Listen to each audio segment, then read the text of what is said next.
is out of control. Now that the feds are out of control, I want to have that initiative to put some of those same restraints on them. But the Constitution, which by the way is not nearly this thick, you can read it. You can read it. Even I could read it. The Constitution doesn't let me do that. If I want to amend the Constitution, it has to come from Congress. No, that's actually not the case, John. Well, before you do that, tell me how it's usually done. We have what, 20? Well, right. We have 27 amendments. We have 27 amendments, and amendments get approved by a process called ratification, and that's done by 3/4 of the states. But to propose an amendment, as you point out, that usually comes through Congress. 2/3 of each house of Congress proposes an amendment. However, and it's very hard to get 2/3. It is, and it should be that way. You don't want to change this document lightly. And you know the last time, except for the repeal of prohibition, you know the last time Congress passed a constitutional amendment to limit its own power? 1789.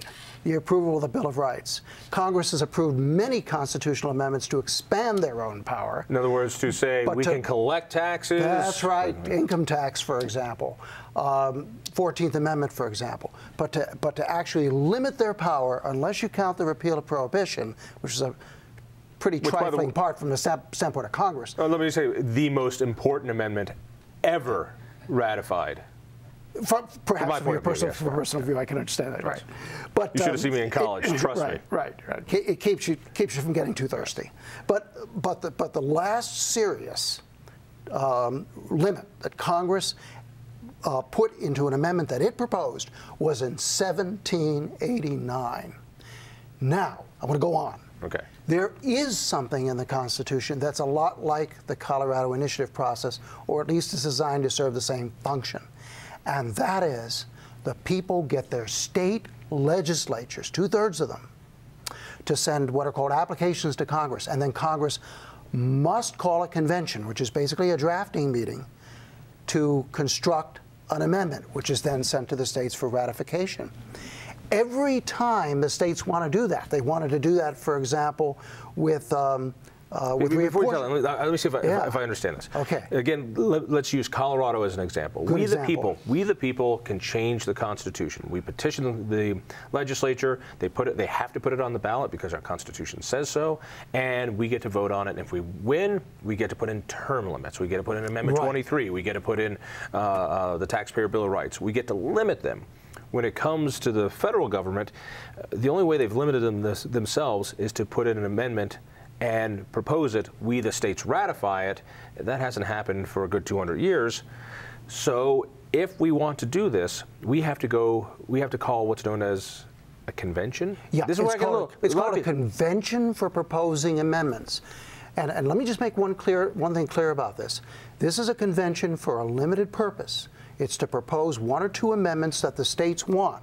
The states send these applications to Congress, and they say something like, we hereby reply to Congress ask Congress to convene a convention to propose an amendment to balance the budget, let's say, or for term limits. Let's take term limits. Let's take term limits.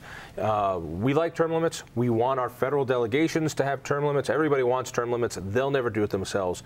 You're telling me that if enough states, 2/3 of the states, through their legislators, apply to the Congress and say, listen, you must pull together a convention to draft something limited to term limits, that they have to do it. That's right. And the Congress doesn't even pull together. All Congress says is when and where it's to be held. Each state then sends its delegation, and they hammer out what the wording of the term limits amendment is going to be.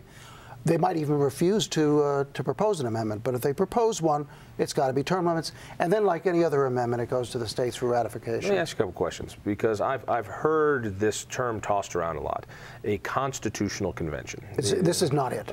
This is definitely not it. Okay. And what I hear is we got to do something. Congress is out of control, but the only remedy we have is to call a constitutional convention, which I've always been told means that all the states get back back together and we take this beautiful thing and we basically rewrite it. That anything is up for grabs. No. So that those of us who are concerned with Second Amendment rights, we don't want a constitutional convention, because if they want to put limits on our Second Amendment rights, they could just pull it out of thin air and do it then. We don't want a constitutional convention. Let me tell you where that belief comes from, and let me tell you why it's wrong. Okay. The belief comes from the notion that the only federal convention that's ever been held was the convention in Philadelphia in 1787 that gave us an entirely new constitution, okay? And it also comes from a belief that that convention exceeded its power. As a historical matter, a legal matter, that is in fact substantially false. It did not exceed its power.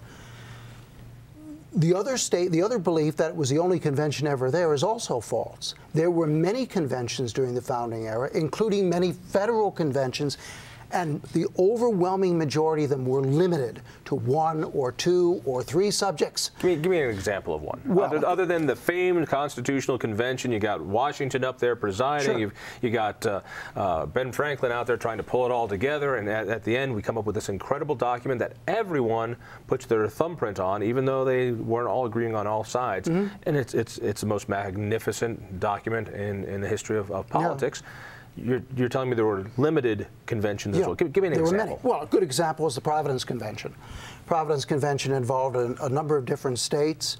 It was called to deal with problems with the war, the Revolutionary War. This was in 1776 and 1777. And it was also called to deal with problems of inflation of the currency. And it made recommendations in those areas, and that was it. It couldn't go beyond that because the delegates come from the states, and the states determine what the scope of their power was. If the Providence Convention simply decided, well, we're going to have a new government for all of New England, they would have laughed at them. And in fact, probably the political careers of the folks who were involved would have been destroyed. There were other conventions that dealt. A good example was the New Haven Convention, which dealt only with matters of currency inflation. Right? The Annapolis Convention was called to deal with currency. The second Hartford, there were 2 Hartford conventions.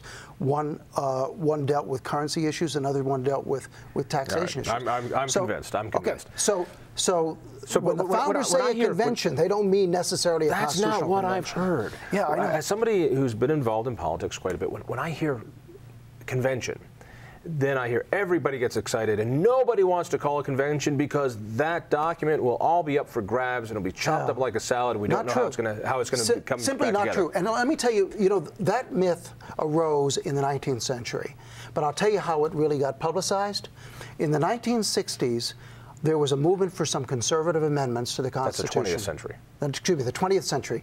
There were, it was a product of the 19th century, but it got publicized in the 20th when there was some movement for some conservative amendments to use that application process, and people in the ruling class, including people like Theodore Sorensen, a Kennedy speechwriter, scare the heck out of people by telling them, oh, it's going to be a big constitutional convention going to repeal the Bill of Rights. That's where it came from. One of the big ironies today is you have many very conservative people basically parroting the line that was given to them by a bunch of liberal Democrats in order to throttle conservative constitutional amendments. All right. So in other words, there is hope. There is a hope against the empire here, is what you're telling me. That's right. 2/3 of the states, if 2/3 vote to say we want to convene a limited convention for the purpose, we're using term limits, but it could be taxation, it could be a balanced budget amendment. Colorado has a balanced budget amendment. I think there's an argument to be made that the Fed should have something similar too, depending on what it looks like. We could say we want a limited convention. Not a limited constitutional convention, a limited convention for the purposes. It's called a convention for proposing amendments. That's the name the Constitution itself gives it. Okay. Then why haven't we ever had one? We've come very close. Let me give you one example. When people wanted, originally U.S. senators were elected by the state legislatures, and there were some problems with that. And there was overwhelming public sentiment for it. But every time it was proposed, the Senate said no. Well, hang on, just bring, for people who don't know this, and a lot of people don't know, that this awful Senate race we just survived here in Colorado, the ugly mudslinging, never used to happen. That the state legislature would decide who our senators were. That's true, although there were other kinds of ugliness involved. Yeah, but at least we didn't have to watch it. The bribes were done behind closed doors. So anyway, when the Senate kept saying no, the states got together, and over a period of about 14 years, they put together a campaign, and they needed 32 applications, that's 2/3 of the 48 states,